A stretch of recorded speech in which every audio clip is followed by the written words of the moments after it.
Boxing fans, George Groves, Alexander Usyk, undisputed heavyweight champion of the world. Just talk to me about that fight. That was epic. Yeah, it was. It was an epic fight, great fight. I'm still recovering from it, aren't I? Do you know what I mean? It's like, you know, it's been an intense week. It's been a big build-up. It's been sort of the thought of, is it actually going to happen? Like every time I left my phone this week, when I came back to it, I was waiting for a missed call to say the fight was off, but it hasn't. It's delivered. Both guys were on their A game, I think. You know, I thought Tyson, age might have just caught up with him a little bit. You know, like I'd heard all the stories that he's doing great in the gym from reliable sources, but you just think, well, yeah, you're either heavily invested, so you might be a little bit blindsided by it, or, you know, you've got to toe that line and tell that story. So I thought, is he going to be able to be sharp, you know, stick to the plan, stick to the, you know, is the conditioning going to last the 12 round? And it did, in so many ways, that, you know, he looked like he was out on his feet, but he still made it to the final bell. Usyk was great. He had to dig deep, because after, like, from the fourth round, Fury sort of found his range. Looked like he was hurting him to the body a little bit.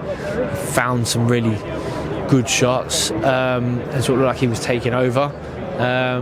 But Usyk comes again, and then, you know, once he starts punching you hard, as bizarre as it is, I don't think he hits people hard in the first half of the fight. You know, he'll touch you plenty of times till he knows you're there, and then he'll put a bit more whip and wing on it.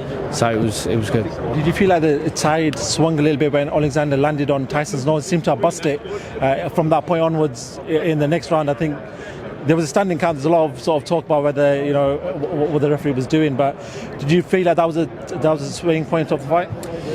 Yeah, I can't remember, to be honest. I remember he got the nose busted. I wouldn't even be able to tell you whether that was before or not. You know, like we have to go back and watch it. But yeah, I mean, that's never nice. And yeah, Fury was circling round. You know, orthodoxy south was circling round to his right, which is really, you know, really clever thing to do at times if you get the distance right. But he was sniffing, pulling away.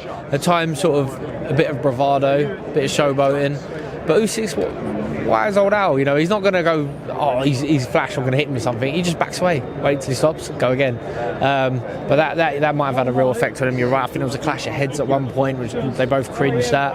And then, yeah, getting hurt in that ninth round. Final one, where does Alexander Usyk rank amongst this generation and the greatest of all?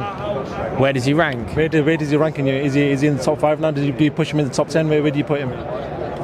Undisputed, but yeah, exactly, man, exactly. So I think he's just got a way to win. You know, you put him in with a Mike Tyson. You think, can he nullify Mike Tyson for 3 rounds and then beat up on him? You know, you kind of wouldn't bet against it. You're thinking, Lennox Lewis, would he be able to get past Lennox's long levers? Maybe not. I don't know. Would he beat Evander Holyfield?